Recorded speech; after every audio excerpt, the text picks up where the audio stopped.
Upanisad Mantra 16. Pushani karshiyama surya prajaptya vyuharasmin samuha teya yate rupam kalyanatamam tate pashyamiyo savaso purushaso hamasmi. O my Lord, O primeval philosopher, maintainer of the universe, O regulating principle, destination of the pure devotees, well-wisher of the progenitors of mankind, please remove the effulgence of your transcendental rays so that I can see your form of bliss. You are the eternal supreme personality of Godhead, like unto the sun, as am I. Purport by His Divine Grace Srila A.C. Bhaktivedanta Swami Prabhupada. The sun and its rays are one and the same qualitatively. Similarly, the Lord and the living entities are one and the same in quality. The sun is one, but the molecules of the sun's rays are innumerable. The sun's rays constitute part of the sun, and the sun and its rays conjointly constitute the complete sun. Within the sun itself resides the sun God, and similarly, within the supreme spiritual planet, Goloka Vrindavan, from which the Brahma Jyotir effulgence is emanating, the Lord enjoys his eternal pastimes, as verified in the Brahma Samhita 529. Chintamani prakara sadma sukalpa vriksha laksha riteshu surabir abhipalayantam Lakshmi sahasra shata sambrahma sevyamanam Govindamadi purusham tamaham bhajami. I worship Govinda, the primeval Lord, the first progenitor, who is tending the cows, fulfilling all desires, in abodes filled with spiritual gems and surrounded by millions of wish-fulfilling trees. He is always served with great reverence and affection by hundreds of thousands of Lakshmis, or goddesses of fortune. The Brahma Jyotir is described in the Brahma Samhita as the rays emanating from that supreme spiritual planet, Goloka Vrindavan, just as the sun's rays emanate from the sun globe. Until one surpasses the glare of the Brahma Jyotir, one cannot receive information of the land of the Lord. The impersonalist philosophers, blinded as they are by the dazzling Brahma Jyotir, can realize neither the factual abode of the Lord nor his transcendental form. Limited by their poor fund of knowledge, such impersonalist thinkers cannot understand the all-blissful transcendental form of Lord Krishna. In this prayer, therefore, Sri Isopanishad petitions the Lord to remove the effulgent rays of the Brahma Jyotir, so that the pure devotee can see his all-blissful transcendental form. By realizing the impersonal Brahma Jyotir, one experiences the auspicious aspect of the Supreme, and by realizing the Paramatma, or all-pervading feature of the Supreme, one experiences an even more auspicious enlightenment. But by meeting the personality of Godhead himself, face to face, the devotee experiences the most auspicious feature of the Supreme. Since he is addressed as the primeval philosopher and maintainer and well-wisher of the universe, the supreme truth cannot be impersonal. This is the verdict of Sri Isopanishad.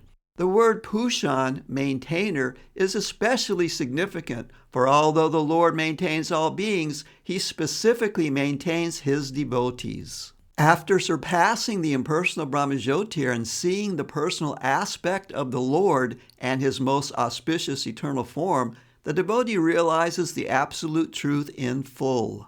In his Bhagavat Sandarbha, Srila Jiva Goswami states, "The complete conception of the absolute truth is realized in the personality of Godhead, because he is almighty and possesses full transcendental potencies. The full potency of the absolute truth is not realized in the Brahma Jyotir. Therefore, Brahman realization is only partial realization of the personality of Godhead." O learned sages, the first syllable of the word Bhagavan, Ba, has two meanings. The first is one who fully maintains, and the second is guardian. The second syllable, Ga, means guide, leader, or creator. The syllable van indicates that every being lives in him and that he also lives in every being.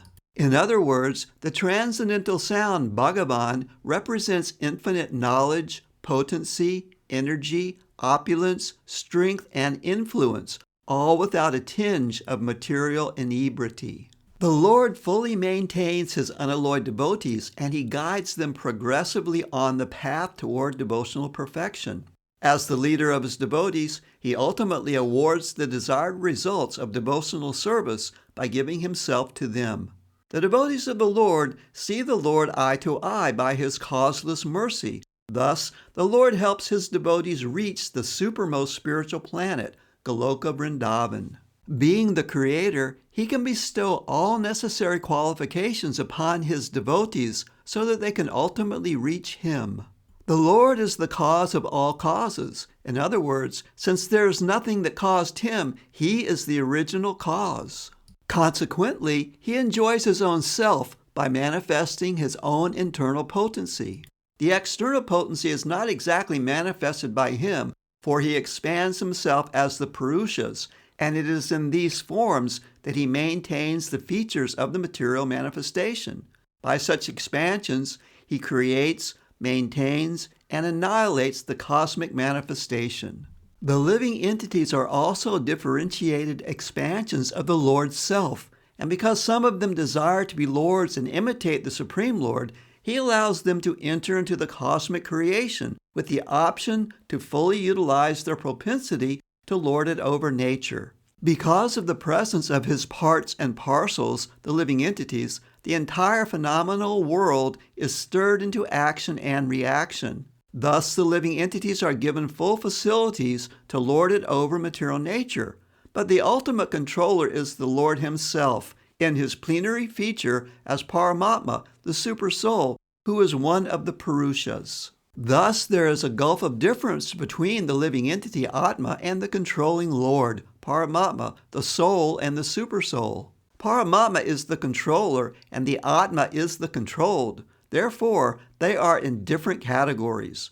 Because the Paramatma fully cooperates with the Atma, he is known as the constant companion of the living being. The all-pervading feature of the Lord, which exists in all circumstances of waking and sleeping, as well as in potential states, and from which the Jiva Shakti, living force, is generated as both conditioned and liberated souls, is known as Brahman. Since the Lord is the origin of both Paramatma and Brahman, he is the origin of all living entities and all else that exists. One who knows this engages himself at once in the devotional service of the Lord. Such a pure and fully cognizant devotee of the Lord is fully attached to him in heart and soul, and whenever such a devotee assembles with similar devotees, they have no engagement but the glorification of the Lord's transcendental activities. Those who are not as perfect as the pure devotees, namely those who have realized only the Brahman or Paramatma features of the Lord, cannot appreciate the activities of the perfect devotees. The Lord always helps the pure devotees by imparting necessary knowledge within their hearts, and thus, out of his special favor, he dissipates all the darkness of ignorance. The speculative philosophers and yogis cannot imagine this because they more or less depend on their own strength. As stated in the Katha Upanishad 1-23, the Lord can be known only by those whom he favors and not by anyone else. Such special favors are bestowed upon his pure devotees only. Sri Upanishad thus points to the favor of the Lord, which is beyond the purview of the Brahma Jyotir.